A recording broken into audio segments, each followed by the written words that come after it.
너에게 오겠군.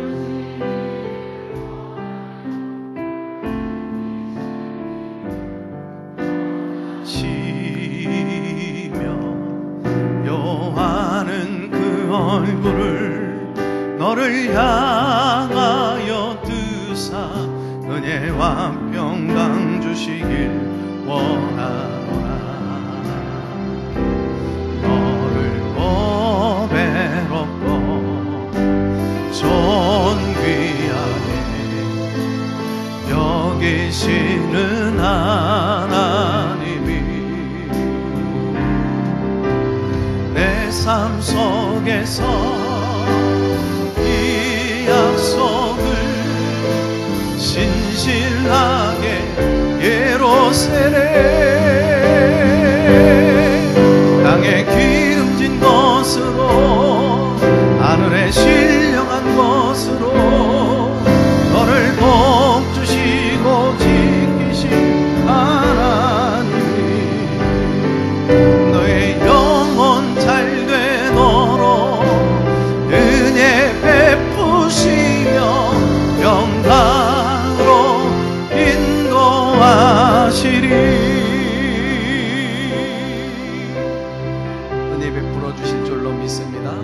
예수께서 예루살렘으로 가실 때에 사마리아와 갈릴리 사이로 지나가시다가 한 마을에 들어가시니 나병 환자 10명이 예수를 만나 멀리 서서 소리를 높여 이르되 예수 선생님이여 우리를 불쌍히 여기소서 하거늘 보시고 이르시되 가서 제사장들에게 너희 몸을 보이라 하셨더니 그들이 가다가 깨끗함을 받은지라. 그 중에 한 사람이 자기가 나은 것을 보고 큰 소리로 하나님께 영광을 돌리며 돌아와 예수의 발 아래에 엎드려 감사하니 그는 사마리아 사람이라. 예수께서 대답하여 이르시되 10사람이 다 깨끗함을 받지 아니하였느냐? 그 9은 어디 있느냐? 이 이방인 외에는 하나님께 영광을 돌리러 돌아온 자가 없느냐 하시고 그에게 이르시되 일어나 가라. 내 믿음이 너를 구원하였느니라 하시더라. 아멘. 자, 우리 앞뒤 좌우 한 번 더 인사하겠습니다. 잘 되고 있습니다. 기도하면 더 잘 됩니다. 신문에서 읽은 얘기입니다. 두 친구가 길에서 만났어요. 그런데 한 친구가 자랑을 하는데 불평을 쏟아놓고 있습니다. 3주 전에 할머니가 돌아가셨는데 내게 2억 원을 유산으로 남겨주셨다네. 그랬더니 다른 친구가 이야 너 참 수지 맞았다. 너 2억 원이면 어디냐? 2주 전에는야 외삼촌이 갑자기 심장마비로 돌아가셨는데 내게 또 3억 원을 유산으로 물려주셨어.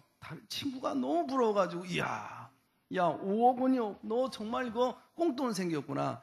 야 너 얼마나 좋겠냐? 그랬더니 지난주에는 또 고모님이 돌아가셔서 10억 원을 내게 남겨주셨어. 대박. 야 그러면 15억 원이나 되는 꽁돈이 생긴 거 아니야? 야 부럽다 야. 그런데 이 친구는 15억 원을 받아도 불만이 가득해서 친구가 물었습니다. 야 그렇게 많은 돈이 생겼는데 너 왜 행복해야 하지 않냐고 불만이 가득하냐? 그랬더니 15억 원 유산을 받은 친구가 이렇게 대답하더랍니다. 이번 주에는 아무도 안 돌아가셔서. 이게 인간의 모습입니다. 하나님께서 우리에게 천하보다 귀한 생명을 주셨는데도 불구하고 우리는 왜 감사하지 못하면서 살아가고 있는 걸까요?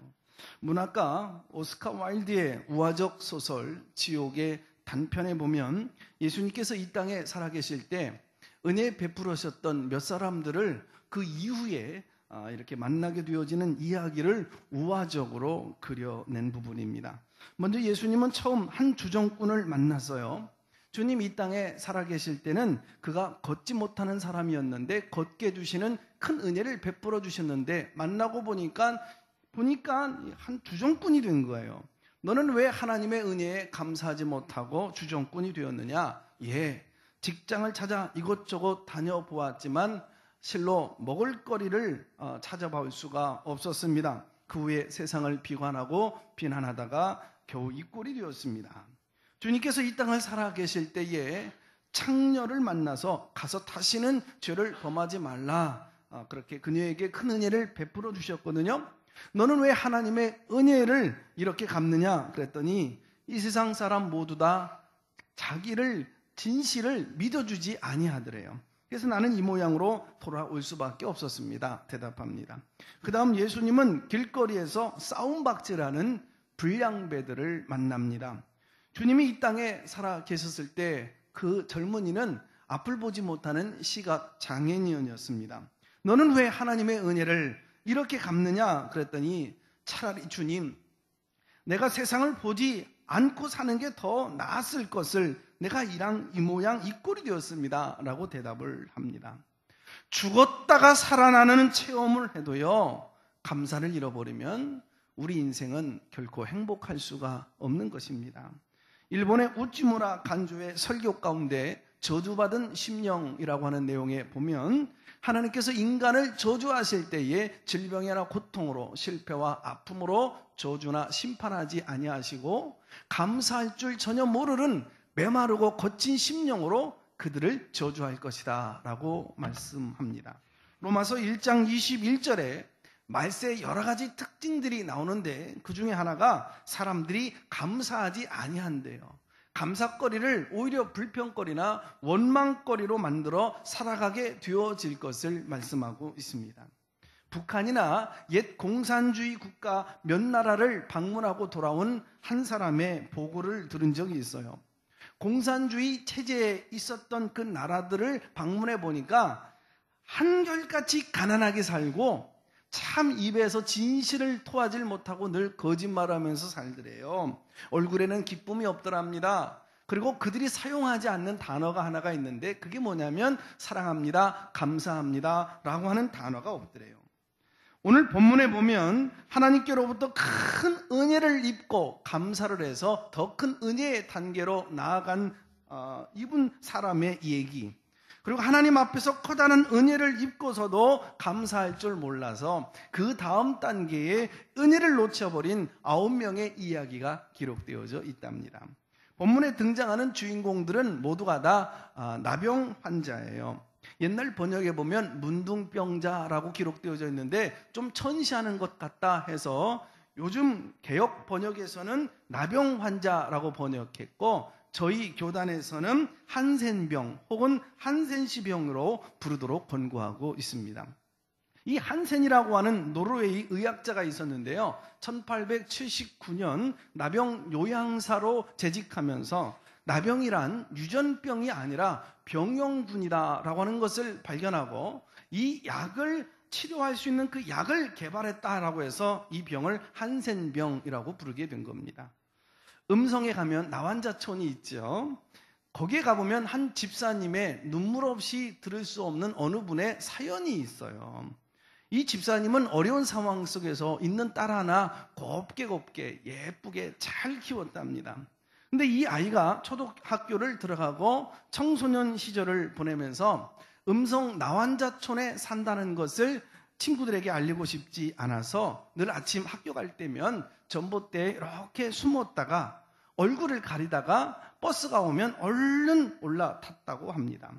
그리고 어렵사리 대학에 가게 되어졌는데 이제 공부를 잘해서 좋은 신랑감 만나 결혼을 하게 되어졌는데 자기 부모가 음성 나환자촌에 살게 된다는 이 사실을 이제 시부모 될 분이 알게 되어지면 이제 파혼당할 것이 불보듯 뻔하여 물론 신랑은 다 알고 있었지만서도 이제 사랑하는 그 딸이 결혼식장에 들어섬에도 불구하고 그 딸의 손이 딴 사람의 손에 이끌려서 신랑 앞으로 쫙 나가게 되어지는데 그 부모, 어머니, 아버지는 선글라스를 쓰고 눈물을 삼키며 먼 거리 뒷모습에만 이렇게 지켜보게 되었답니다. 오늘 나 환자를 바라보는 세상 눈들이 이러할진데 오늘 본문에 기록되어진 그 당시 상황이야 오죽이나 했을까요? 이 당시 나병은요 천벌을 받은 것이다 라고 해서 아주 상종도 하지 않냐고 아주 내쫓는 아주 몹쓸 불치병 가운데 하나입니다. 이 병은요 온몸이 썩어서 고약한 냄새가 나고 눈이 골마서 앞이 보이지 아니하고 이 병이요 손톱 발톱 다 빠지고 코까지 쑥 빠져나가는 아주 그 고통이 이만저만하는 그런 굉장한 아픔을 겪었어요. 그러나 세상에 어떤 병에 걸렸다 할지라도 가족들이 끌어안고 서로 그 돌봄 속에서 보호받으며 살아갈 수 있었지만, 이 나병에 걸리면 가족으로부터 버림받고 격리되어져 살아갈 수밖에 없었어요. 마을 사람들이 지나가게 되어지면 입에다가 그 환자들이 손에 이렇게 갖다 대고 탐해 나는 부정하다 가까이 오지 마시오. 그렇게 얼굴을 쳐박고 기다리다가 사람들이 다 지나간 다음에야 고개를 들고 그때서야 길을 갈 수가 있었습니다. 오늘 본문에 의하면 사마리아와 갈릴리 사이의 어느 구석진 마을에 이 나환자 10명들이 함께 모여서 살고 있었던 겁니다. 사마리아와 유대 사람이 서로 상종하지 않은 왼수 갈등 이런 사람들인데 어떻게 한 마을에 살았을까? 같은 어려움에 처지에 있다 보니까 모여 공동체를 이루고 살았던 것 같아요. 12절에 보니까 예수님을 보게 되어지는데 멀리 서서 그럽니다. 가까이 갈 수 없었던 게죠. 예수 선생님, 우리를 불쌍히 여겨 주옵소서. 우리를 긍휼히 여겨 주옵소서. 그들이 한 많은 그 인생에 억눌렸던 여러분 그 상처들을 한들을 막 밖으로 토해냅니다. 그랬더니 불쌍히 여기시고 예수님 말씀하시죠. 가서 제사장들에게 너희 몸을 보여라. 구약 성경에서 이 한센시병을 진단하여서 이 병에 걸렸다 혹은 나은 다음에 나았으니 가족에 돌아가라. 이 모든 진단은 당시에 제사장들이 하도록 되어져 있습니다. 그러나 가서 제사장들에게 너희 몸을 보여라. 이 말씀을 하신 그 주님의 명령에 순종하기에까지 이 나환자들이 한두 가지 어려움이 있었어요. 먼저 깨끗이 나은 다음에 정확히 확인하고 제사장에게 여러분 가라 하신 것이 아니었어요. 여전히 몸은 지금 썩어 문드러져 진물이 막 가득 차 흘러내려가고 있는데 가라는 거예요. 그러나 10명의 환자들은 순종하여 가죠. 이 믿음이 저들에게 치유의 능력이 나타나게 된 겁니다. 그리고 한 걸음 더 나아가 지금 주님 말씀 믿고 그저 믿음으로 발을 내딛었다고 해서 길이 훤하게 열리는 것도 아니에요. 여기 두 번째 난점이 있어요. 지금 나병 환자들, 한센시병 걸린 사람들이 한둘이 아니에요. 지금 10명대로 이렇게 모두 다 무리가 되어져서 지금 제사장 만나러 예루살렘 성을 들어가게 되어진다고 할 때 성안 지역에 있는 주민들이 이것을 보고 가만 놔두겠어요? 가던 길을 막고 돌멩이를 들고 그들을 죽이려고 하겠지요. 그래서 이 순종은 죽음을 무릅쓴 그런 순종입니다. 여기서부터 능력은 발휘되어지죠. 치유의 역사가 일어나게 되어지는 겁니다. 14절 하반절에 보면 놀라운 기록이 되어져 있어요. 그들이 가다가 깨끗함을 받은지라. 그들이 순종하여 믿음으로 가다가 깨끗함을 받은지라. 가다가. 오늘 예수님 우리를 불쌍히 여겨 주십시오. 그들은 여전히 부를 때에도 나환자였어요. 주님께서 말씀하시기를 가서 너희들의 몸을 제사장에게 보이라 말씀하실 때도 나환자였어서요. 믿고 그저 한 발 두 발 내디딜 때에도 그들은 여전히 나환자였어요. 그러나 믿고 순종하여 나갔더니 가다가 깨끗함을 받은지라. 할렐루야. 오늘 현대인들은 왜 하나님의 기적을 체험하지 못하는 걸까요? 기적의 시대가 지나간 것이 아닙니다. 노만 빈센트 필 박사는 이렇게 얘기하죠. 기적의 시대가 지나간 것이 아니라 믿음의 시대가 잃어버렸기 때문이고 순종의 시대를 잃어버렸기 때문이다. 한센병이 나았다라고 하는 것은 오늘도 마찬가지지만요. 이건 굉장히 특별하고 놀라운 사건이에요. 죽음의 자리에서 구원받은 것입니다. 멸망과 저주의 자리에서 노임받은 거예요. 자, 그런데 이런 특별한 은혜를 받은 사람들의 반응이 두 가지로 나타났어요. 첫째로 자신의 몸이 깨끗해진 것을 알고 주님께 돌아와 감사하여 영광 돌려 더 큰 인생의 은혜를 입게 되어진 사람과, 그리고 야 나아졌네 제 갈 길 바빠서 감사를 잃어버리고 그걸로 그 인생이 끝이 나버린 사람들의 이야기입니다. 주목할 사실은 감사를 드린 사람들은 사마리아 이방인이었고 감사를 드리지 아니한 사람은 한결같이 하나님을 믿는다라고 하는 9명 유태인들이었습니다. 부잣집 아이가 밥 투정한다라고 하는 옛말이 있어요. 은혜를 그동안 많이 누렸던 사람들이에요. 누구보다도 더 부유한 환경 속에서 여유 있는 삶을 누렸던 사람들 가운데 감사를 잃어버리고 입만 열면 불평하고 원망하는 사람들을 보게 되어집니다. 우리 교회야 그런 분이 있겠습니까만 교회 안에서도 입을 삐죽삐죽거리고 불평하고 원망하는 사람들을 보게 되어지면 누구보다도 하나님과 교회로부터 은혜를 입은 사랑을 받았던 사람들이었다는 것이 부인할 수 없는 사실입니다. 여러분 아무리 생각해도 한 해를 되돌아보십시오. 하나님의 은혜 아닙니까? 하나님의 은혜를 잊고 살아온 우리들이 아닙니까? 구태여 추수감사 절기가 아니라 할지라도 내가 여러 가지 분복들을 받은 은혜들을 헤아려 보면 아니 진실하게 겸손하게 정직하게 눈 감고 하나님의 은혜를 기억해 보면 감사한 것밖에 없지 않습니까? 저는 신학교 들어가자마자 1학년 때부터 전도사 생활을 하게 되어지는데 지금와 사모와 이제 결혼을 하고 이제 신혼을 시작하게 되어지는데 그때만 해도 이제 전도사 사례비가 24만 원이었어요. 그 24만 원 사례비 받고 기쁘고 감사해서 귤 한 박스를 사서 집에 들어갔습니다. 그 당시 귤 한 박스는요, 저에게는 그거 어마어마한 것이었습니다. 어릴 때 너무나도 사과 하나가 따먹고 싶어서 그 마을 그 언덕판에 그 과수원이 하나가 있어요. 몰라 늦지만치 오후에 들어가서 그거 하나 따먹다 주인한테 들켜서 욕먹고 의득에 터져 맞았어요. 명절날이 되어지면 어머니가 사과 껍질을 벗기는데 그거 좀 더 뜯어먹으려고 어머니가 깎는 그 사과 껍질을 손에 붙들고 쩔쩔맸던 적이 있습니다. 그런데 내가 귤 한 박스를 사들고 집에 들어간다?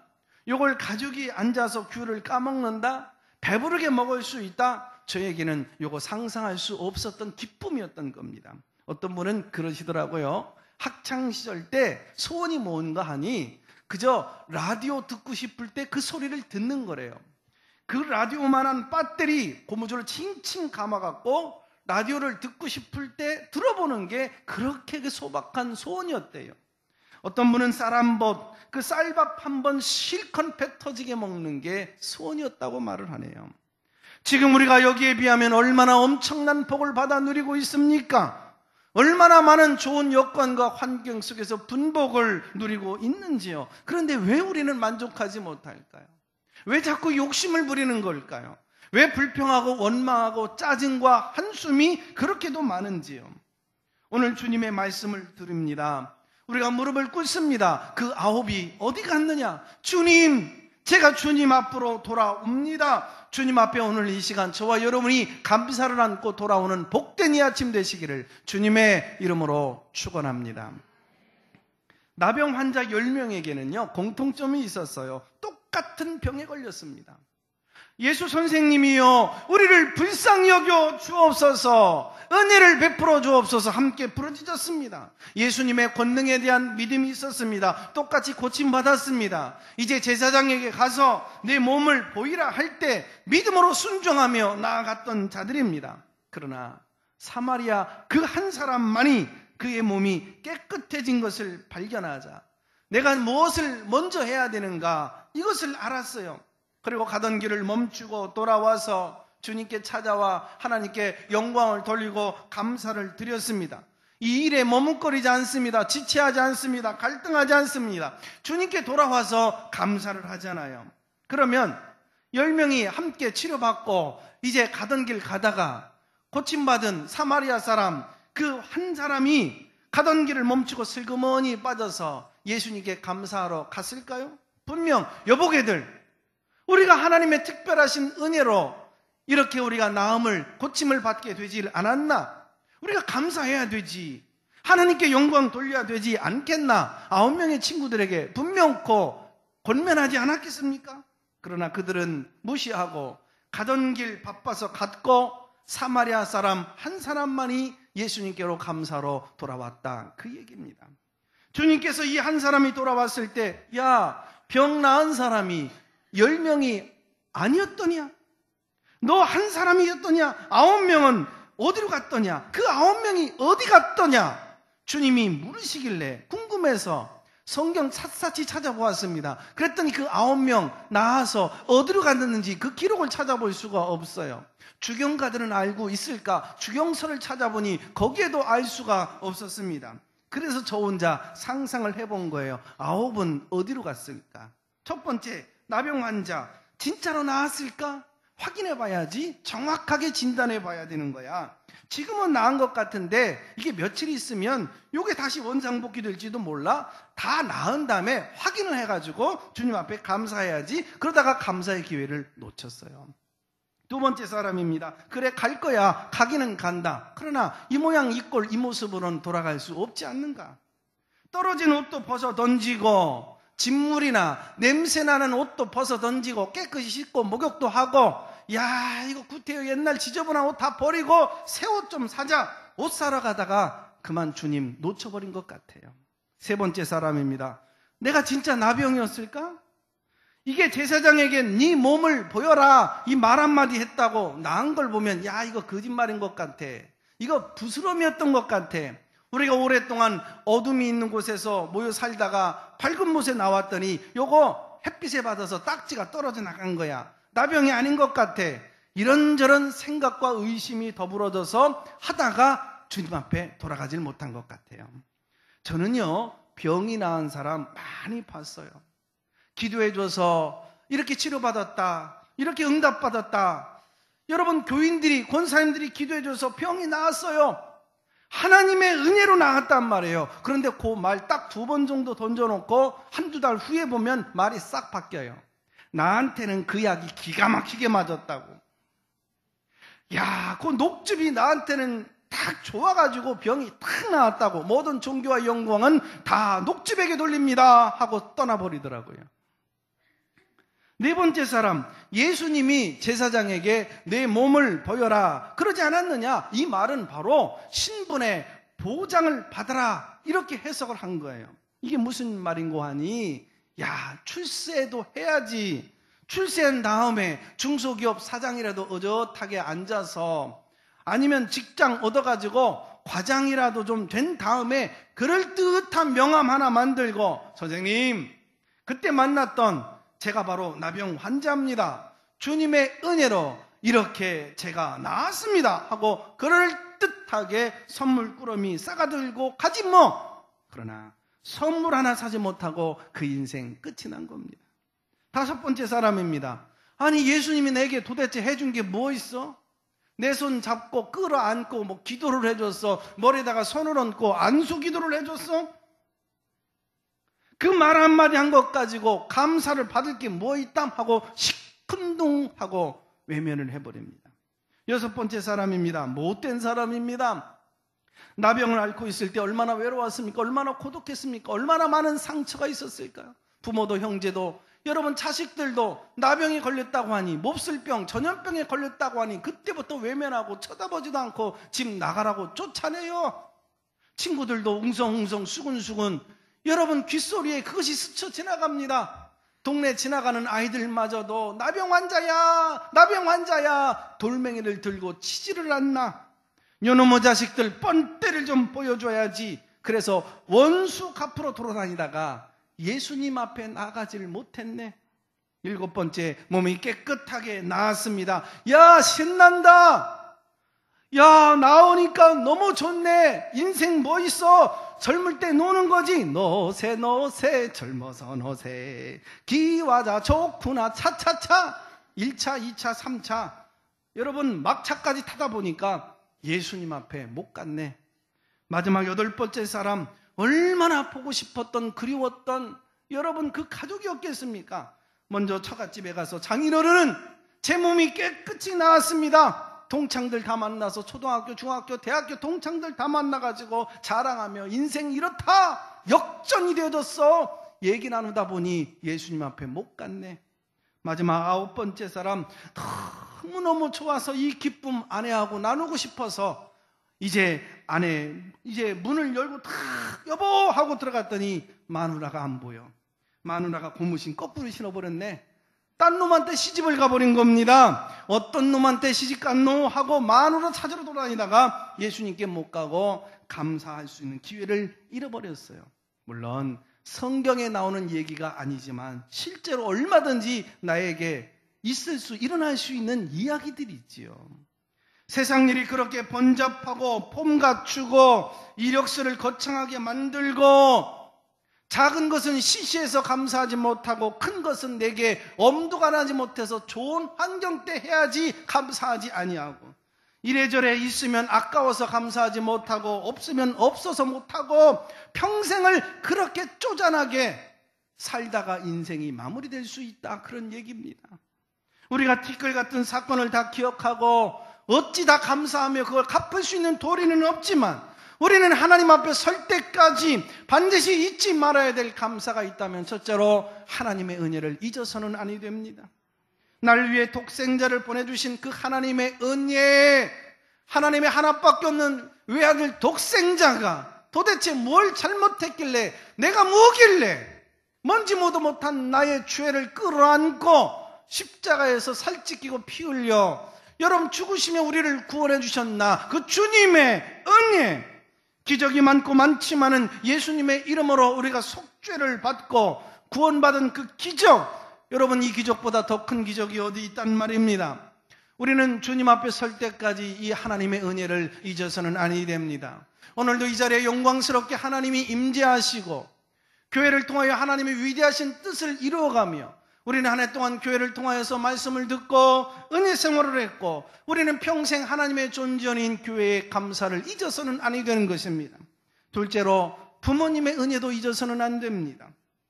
부모님의 은혜를 저버리는 자식을 두는 것보다 독사에게 물리도록 내버려 두는 것이 낫다, 리오 왕의 고백입니다. 하늘을 나는 기러기 새끼 한 마리도 어버이보다는 앞질러 가는 법이 없고 못나고 못난 까마귀 새끼 한 마리도 어버이 새보다 높은 가지에 앉는 법이 없다라고 하는데, 잠언은 기록합니다. 배은망덕한 자식은 까마귀에게 그 눈이 쪼이는 저주를 받게 될 것이라고. 부모를 공경하고 사랑하고 진정한 크리스찬으로서의 효를 다해야 될 줄로 믿습니다. 그리고 여러분 사랑하는 이웃들과 친구들, 신앙과 의를 지키려는 여러분 그것이 신앙과 연결되어지는 그런 사람이 되어져야 됩니다. 세상이 복잡하고 복잡한 것 같지만, 직장에서 상처가 많고 많다 하지만 사실 모든 문제들을 한 번에 해결할 수 있는 것이 무엇일까요? 여보 고마워요. 얘들아 고맙다. 이 말 한마디면 모든 게 끝나게 되는 것을, 고마워요, 감사해요, 온갖 은혜들을 갚을 수 있는 것을, 잘못할 수 있지요, 실수할 수 있지요, 온갖 허물들이 쏟아질 수 있지요. 그때 여보 미안해, 용서해줘. 얘들아 내가 실수했다, 잘못했단다. 과장님 제가 실수했어요, 제가 잘해볼게요, 용서해주세요. 이 한마디면 모든 게 끝나버리는데, 인간의 심령이 강팍해질 대로 강팍해서 때묻고 더러워질 대로 더러워져서 다칠 대로 다쳐져서 여러분 6년 12년간 여러분 제대로 잠 못 자고 놀질 못하고 씨름하며 어렵게 그 수능일 날 그것을 바라보며 시험 치고 돌아왔어요. 녹초가 되어져서 여러분 온전히 아이가 정말 어두운 그늘 속에서 해서 집으로 돌아왔건만, 너 시험 잘 봤니? 너 그렇게 가지고 대학 갈 수 있겠어? 이 아이를 2번 죽이고 3번 죽이는 거 아니겠습니까? 부모도 똑같이 고생하고 똑같이 잠 못 자고 눈물겨운 인생을 살아왔건만, 자식을 위해서 올인하면서 살아왔건만, 여러분 그런 부모 앞에서 시험 치고 왔을 때 엄마 아빠 내 곁에 있어줘서 고마워요, 나를 사랑해주고 나를 기도해줘서 고마워요, 얘들아 너희들이 내 곁에 있어줘서 건강해줘서 체험을 최선을 다해서 치러줘서 고맙다. 이 한마디면 가족이 살아나는 것을, 왜 인간이 이렇게 강팍한지, 사람 앞에 신의와 이르를 지킬 줄 알아야 인간이요 신앙인이라 말할 수 있는 것입니다. 성경에 보면 배은망덕함으로 인하여서 완전히 실패한 인생이 나옵니다. 가룟 유다입니다. 3년 동안 예수님의 제자로 신임을 받았고 재정을 쥐고 책임을 졌던 사람, 그러나 자기 생각과 예수님의 생각이 다르자 헌신발작 버리듯이 예수님을 은 30냥에 팔아먹고 죄책감에 시달리다가 목매어 스스로 죽었던 사람. 단테의 신곡에 보면 배은망덕한 사람이 어떤 형편으로 나오는지 지옥편이 나옵니다. 지옥 제일 밑바닥에 많은 사람들이 짓밟고 다니는 굉장히 끝자락에 고통받는 자리에 누가 누워있느냐면 바로 가룟 유다가 누워있는 것으로 등장합니다. 여러분, 받은 게 없다고요? 누린 게 없다고요? 목사님 또 그래. 내 형편 되어보세요. 감사가 나오는지. 그럴까요? 삼중고로 시달렸던 헬렌 켈러 3일 동안만 본다면이라고 하는 긴 문장이 있지만 읽어봅니다. 내 인생에 단 3일만이라도 이제 눈을 뜰 수만 있다면, 유일한 소망 하나가 있다고 한다면 그것은 죽기 직전에 꼭 3일 동안만 눈을 뜨고 보는 것이다. 만약 내가 눈을 뜨고 볼 수 있다면 나는 나의 눈을 뜨는 그 첫 순간 나를 이만큼 가르쳐주고 교육을 시켜준 나의 선생님 설리반을 찾아가겠다. 지금까지 그의 특징과 얼굴 모습을 내 손끝으로 만져서 알던 그의 인자한 얼굴, 그리고 아리따운 몸매 등을 몇 시간이고 물끄러미 보면서 그의 모습을 나의 마음속 깊이 간직하겠다. 다음엔 친구들을 찾아가고 그 다음엔 들로 산으로 산보를 가겠다. 바람에 나풀거리는 아름다운 나무 잎사귀들, 들에 피는 예쁜 꽃들과 풀들, 그리고 저녁이 되어지며 석양에 빛나는 아름다운 노을을 보고 싶다.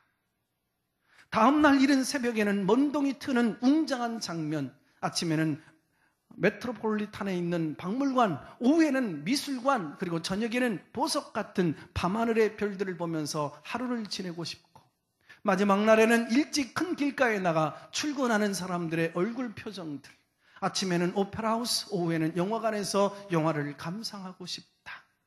그러다가 어느덧 저녁이 되어지면 나는 건물의 숲을 이루고 있는 도시 한복판으로 나와서 네온 사인이 반짝거리는 거리, 쇼윈도에 진열되어져 있는 아름다운 상품들을 보겠다.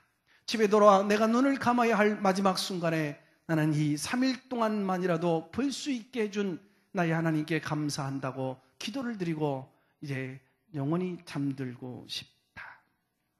보지 못하는 사람들에게 소망이 뭘까요? 볼 수만 있다면, 눈을 뜰 수 있다고 한다면 이것이 얼마나 그리워하는데요. 바로 위에 형님의 조카, 지금 19살, 20살이 되어졌는데 나자마자 한 달 만에 이 아이가 눈을 잃어버리고 만 거예요.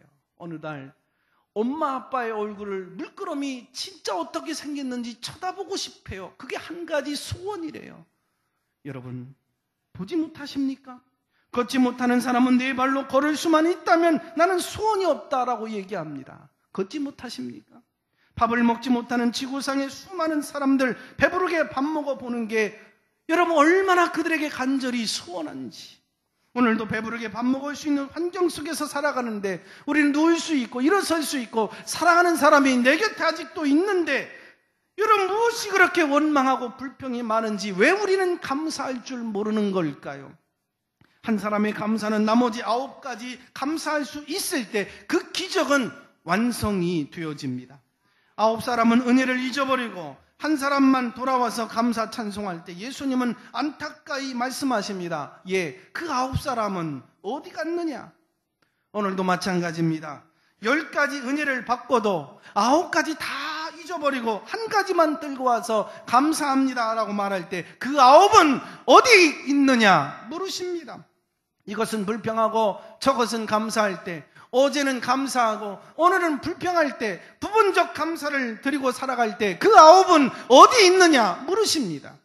하나님 앞에 넋두리하고 원망하고 불평하고 쏟아내면서 살고 싶지만 하나님이 나와 함께하여 주시니 내가 구원받은 백성이 분명하다고 하면 천지를 창조하시고 우주를 운행하시는 그분이 아버지시요, 나는 그분의 자녀라고 한다면 도무지 이해가 안 되고 납득 안 되고 그래도 나는 무조건 감사하겠다 작정하고 하나님 앞에 감사할 때 그 9은 어디 있느냐 하나님이 찾으실 때, 감사하지 못했던 죄인 여기 있습니다. 주님 돌아올 때에 여러분은 축복을 완성하게 되어질 줄로 믿습니다. 아브라함의 복을 받게 될 줄로 믿습니다.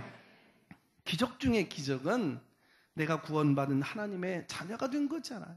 뭐와 비교할 수 있어요?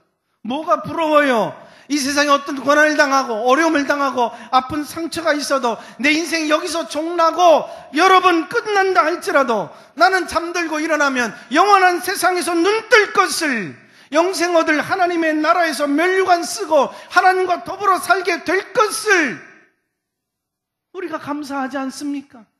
감사를 들고 왔을 때 예수님 일어나라, 네 믿음이 너를 구원하였느니라. 감사는 구원을 완성합니다. 감사는 축복을 완성합니다. 작은 것 감사할 때 큰 것 주십니다. 땅의 것 감사할 때 신령한 것 우리에게 주십니다. 하나의 문을 열고 감사할 때 다음 문을 열어주시는 하나님이신 줄로 믿습니다. 그 9은 어디 있느냐? 책망하기 위해서? No. 예수님의 공로 드러내기 위해서? 아닙니다. 더 신령한 것 주시려고 받은 복이 주님 앞에 돌아올 때에 그것으로 여러분 은혜와 감사가 완성되어지는 것입니다. 받은 복이 주님 앞에 돌아올 때 더 큰 복 주시는 것, 신령한 복 주시는 것입니다. 존 밀러, 사람은 감사의 깊이만큼 성숙한 사람이요 신앙의 사람이다. 여러분, 감사할 수 있는 사람은 신앙의 사람이에요. 신앙이 없는 사람은 감사할 수 없는 겁니다. 여러분, 신앙이 깊으면 깊을수록 그 감사가 깊어져요. 감사의 크기만큼 그는 행복한 사람이 되어지는 것입니다. 3년 전에 말씀드렸던 영덕 구계교회 출석하는 김상태 안수 집사님의 이야기입니다. 이분은 20년 전 예배당을 지어놓고 수리 한번 하지를 못했어요. 겨울에 찬바람이 그대로 예배당 안으로 들어와요. 비가 오면 비가 새고 여기저기 갈라지고 무너져 여러분 찢겨졌습니다. 교인들 몇 명 안 되는데 목사님 생활비 드릴 수도 없고 이제 성전 수리도 할 수 없는 상황.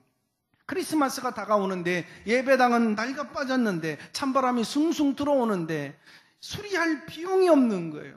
목사님의 손을 붙들고 엉엉 울어요. 목사님, 내가 고기를 많이 잡아야 되는데 헌금해야 되는데 성전이라도 수리할 수 있어야 될 텐데요.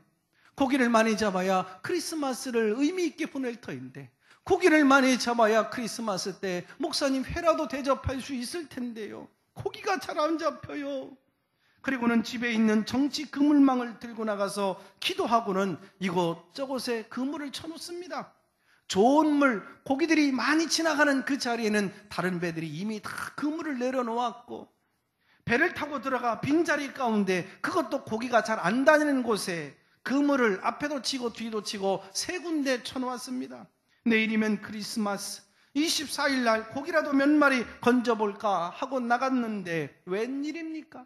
고기가 한두 마리 그물망에 들어간 게 아닙니다. 2열 종대로 줄을 지어서 열병 여러분 그리고 분열을 하는 것처럼 김상태 집사가 배에 앉아있는 것을 보고 우루밭 하고 그냥 고기가 쫙 들어가는 겁니다. 얼마나 커다란 방어들이 그냥 막 들어가는지 다른 사람이 쳐놓은 그물로 들어갔다면 그건 그 기적이 아니에요. 첫 번째 그물을 걷어올리는데 2370여 마리 10kg짜리가 한 마리에 당시 16만 9천 원. 그러니까 한 그물 안에 4억 원의 그물에 고기들이 들어간 거예요. 21세기 베드로의 기적이 일어난 겁니다. 그리고 그 다음에는 수천 마리씩 들어가더래요. 예배당 수리하려고 기도하고 쳐놓은 정치 그물망에 어마어마한 방어떼들이 막 들어간 겁니다. 여러분, 몇 마리라도 진짜 옆집의 그물이라도 그물에 방어떼가 들어갔다면 이건 정말 거짓말이에요. 하나님이 쫓아내서 보낸 것처럼 일렬로 쫙 빨려서 그냥 그물 안으로 들어가더랍니다. 김 집사님, 아무리 생각해도 이건 우연이 아니래요. 하나님이 보내주신 거예요. 이 고기는 내 고기가 아니고 판 돈은 내 돈이 아니다. 팔아서 몽땅 다 하나님께 바쳤더래요. 수리하려고 받은 돈 가지고 예배당을 여러분 새로 반듯하게 지은 겁니다. 이걸 알고 국민일보에서 싣고 인터넷에 뜨고 방송국에 나와서 간증하고 세계 돌아다니면서 유명한 분이 된 겁니다. 그래서 이분이 운영하는 횟집이 이게 잘 되고 고기가 잘 잡아서 부자, 여러분 떼부자가 되었다는 거예요. 여러분, 잘 되어져서 감사해야 된다 이런 말은 아니지만 이게 감사가 아니고 무엇이겠습니까? 받은 게 없다고요? 보는 눈이 없는 거겠죠. 내가 누리는 모든 것 하나님의 은혜인 걸 그것을 해석할 수 있는 신학적인 안목이 사라진 것이겠지요. 그러니까 요만한 것 받고 벌써 문이 끝나는 겁니다. 요만한 것 주고 하나님은 더 큰 것 주려고 기다리는데 믿음이 없으니, 신앙이 없으니 거기서 다쳐버리고 끝나고 마는 것을. 감사는 반드시 더 큰 축복을 약속하고 있습니다. 이미 받은 축복에 감사할 줄 아는 사람은 그 축복을 계속하여서 받는 것입니다. 감사를 잊으면 주신 축복을 헛되게 하는 것이에요. 감사하는 자에게 축복을 주시는 것입니다. 늘 감사의 수준이 요만하면 거기서 더 커질 수 없고 새해 새로운 은혜를 더 크게 기대하기는 어려운 거잖아요. 축복은 받은 것보다 축복을 감당하고 계속 누리는 것이 몇 배나 더 어렵고 소중한 것입니다. 그래서 감사는 축복받는 연습이고 불평은 망하는 연습이라고 그러지 않습니까? 지금 내 마음속에 한없는 감사가 용수 좀 치고 있습니까? 야, 구원받은 것이 너무나도 참 감사하다. 행복한 교회에서 신앙생활하는 것이 너무나도 감사하다. 우리 가족 어려운 환경 속에 있었지만 건강 잃지 않고 또 우리 가족들 서로 이렇게 화목하고 행복하게 지낼 수 있어서 감사하다. 하나님이 기업을 주셨고 든든한 직장을 주셔서 감사하다. 내게 정말 이런 새로운 비전을 주시고 목적을 가지고 살게 해주셔서 감사하다. 하나님이 나와 함께 하시고 내 삶을 인도하시고 그리고 내 삶에게 소망을 안겨주시니 참 감사하다. 감사가 내 가슴 속에 자리 잡고 용서 좀 치고 있습니까? 잘될 징조인 줄로 믿습니다. 축복받을 징조인 줄로 믿습니다. 기대하셔도 좋습니다. 하나님은 이런 사람들에게 복을 주실 줄로 믿습니다. 크든지 작든지 돈 문제로 인해서 여러분 시험 들지 마십시오. 돈 문제로 시험 들면 매번 그 문제로 인해서 언덕을 넘지 못하고 늘 사단의 발목 잡기가 너무 쉬워요. 신앙이 자라나지를 못해요. 형식적 입술로 감사하는 그 단계는 좀 지나가십시오. 여러분 역전의 인생을 살고 여러분 새로운 희망을 갖고 살기 위해서는 보다 큰 나의 믿음과 결단들이 필요한 거예요. 이 교회가 그러지 않습니까? 제가 겪어보지 않았습니까? 하나님의 은혜가 놀랍지 않습니까? 하나님을 섬기고 이웃을 섬기는 일에 인색하지 마십시다. 그래야 천국의 열매가 맺힙니다. 영혼의 풍년 인생이 됩니다. 감사로 하나님 앞에 영광 돌리고 감사로 예배하고 모든 것을 은혜로 다시 매듭 짓고 또 복을 누리는 추수감사절 되시기를 주의 이름으로 축원합니다. 하나님 아버지 고맙고 감사합니다. 아무리 생각해도 하나님의 은혜입니다. 잘난 것 없고 가진 것 없고 받을 자격도 없고 누릴 자격도 없는데 하나님이 주셨는데 마치 내가 노력해서 내가 결과가 아름답게 잘 해서 그런 줄로 알고 내가 똑똑해서 그런 줄 알았습니다. 주여 우리를 용서하여 주옵소서. 오늘은 감사했는데 내일은 원망했습니다. 이것은 감사했는데 저것은 불평했습니다. 아홉은 어디 있느냐 물으실 때 부분적인 감사가 아니라 온전한 감사로 주께로 돌아오는 우리 되게 하여 주시옵소서. 다음은 은혜 주시려고, 더 큰 은혜 주시려고, 천국 은혜, 신령한 은혜 주시려고, 나와 우리 가족 자녀들의 미래를 열어주시려고 나를 찾으시는데 아홉 가운데 내가 하나 주께로 나왔습니다. 온전히 주께로 돌아오는 한 가지 감사가 아니라 아홉 가지 감사를 가지고 완성되어지는 축복을 경험하게 하여 주시옵소서. 받은 바 은혜가 많지만 불평하고 원망하며 없는 것 때문에 원망하며 불평하며 살아오면 저희들 용서해 주시고 이제 범사에 감사할 수 있는 믿음 주시고 어떤 상황에서도 감사하는 삶이 되어도 그 감사가 환경을 바꾸는 놀라운 인생, 감사 인생 되게 하여 주시옵소서. 예수님의 이름으로 기도합니다. 아멘.